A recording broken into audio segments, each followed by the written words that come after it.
আসসালামু আলাইকুম সুপ্রিয় শিক্ষার্থী, তোমরা সবাই কেমন আছো? আশা করি ভালো আছো। আমি আল্লাহর রহমতে ভালো আছি। আমি মোহাম্মদ রাইহান কবির, সহকারী শিক্ষক ভৌত বিজ্ঞান। আজকে আমি তোমাদের পরিসংখ্যান বিষয় নিয়ে কথা বলবো। পরিসংখ্যানটা কি সেটা আমরা প্রথমে জেনে নিব। তাহলে কোনো ঘটনা বা বিষয়ের সংখ্যা বিষয়ক তথ্য সংগ্রহ, উপস্থাপন, বিশ্লেষণ এবং ব্যাখ্যার মাধ্যমে ওই বিষয় সম্পর্কে সিদ্ধান্ত গ্রহণ করতে পারাকে পরিসংখ্যান বলে। আচ্ছা, আমরা যদি একটা উদাহরণ দেই তাহলে তোমরা ক্লিয়ার হবা। ধরো কোনো একটা গ্রামে ডায়রিয়া হয়েছে, ডায়রিয়াতে অনেকগুলো লোক মারা গেছে। তাহলে আমরা যদি একটা পরিসংখ্যান করি, পরিসংখ্যানটা এইরকম, ধরো যে কতজন বাচ্চা মারা গেছে বা শিশু মারা গেছে, কতজন মধ্যবয়সী মারা গেছে, কতজন বৃদ্ধ মারা গেছে, কতজন পুরুষ মারা গেছে, কতজন মহিলা মারা গেছে। এই যে সংখ্যার মাধ্যমে প্রকাশ করা হচ্ছে, এগুলোকেই যে আমরা তুলনা করছি, যে ডেটা সংগ্রহ করছি, সেটাই হচ্ছে কি পরিসংখ্যান। পরিসংখ্যান পড়ার জন্য তোমাদেরকে কয়েকটি বিষয় জানতে হবে। তার মধ্যে এক নম্বর হচ্ছে কি তথ্য। তথ্যটা কি? কোনো ঘটনা বা বিষয় সম্পর্কিত অর্থপূর্ণ বিশেষ বর্ণনাকেই তথ্য বলা হচ্ছে।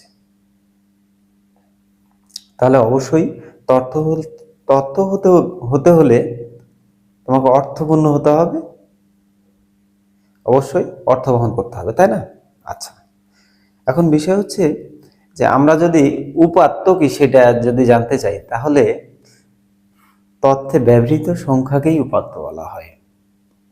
এই যে আমরা পেয়েছিলাম ডায়রিয়া একটা তথ্য। তাহলে এখানে যে সংখ্যাগুলো ব্যবহার করা হয়েছে, যে শিশু কতজন মারা গেছে, মধ্যবয়সী কতজন মারা গেছে, বৃদ্ধ কতজন মারা গেছে, এই যে প্রত্যেকের একটা যে সংখ্যা আছে, এই সংখ্যাটাকেই বলা হচ্ছে উপাত্ত। উপাত্ত দুই প্রকার। তোমাদের উপাত্ত নিয়ে আমি যদি আলোচনা করি, প্রথমেই বলি উপাত্ত দুই প্রকার। উপাত্ত দুই প্রকার, তাই না? আচ্ছা, দেখো, যথা এক নম্বর উপাত্ত হবে কি বিন্যস্ত। বিন্যস্ত বিন্যস্ত উপাত্ত। তাহলে বিন্যস্ত উপাত্ত কাকে বলবো আমরা, বলো দেখি? আচ্ছা, আমি বলে দেই, যেসব উপাত্তকে মানের ঊর্ধ্ব বা অধক্রম অনুসারে সাজানো থাকে, সেইগুলোকেই আমরা কি বলবো? আমরা বলবো বিন্যস্ত উপাত্ত। আচ্ছা, যে সকল উপাত্তকে মানের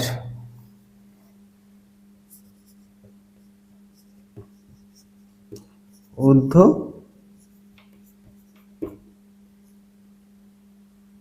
বা অধক্রম অনুসারে সাজানো থাকে, তাই না?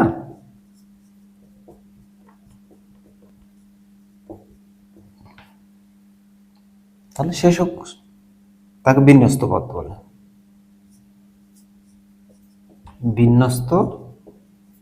বিন্যস্ত উপাত্ত বলে।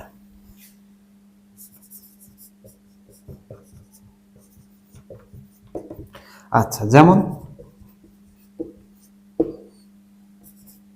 8, 7, 6, 2, 1। আবার এমনও হতে পারে, তাই না? 1, 3, 5, 7, 10, 12।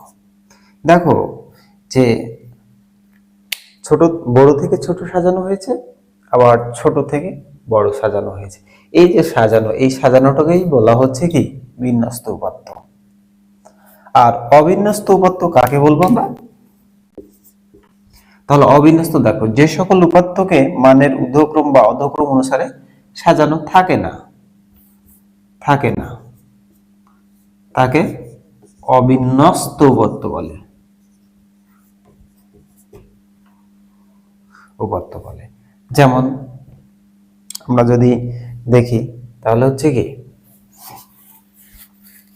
এখানে আমরা যদি লিখতে যাই তাহলে 1 6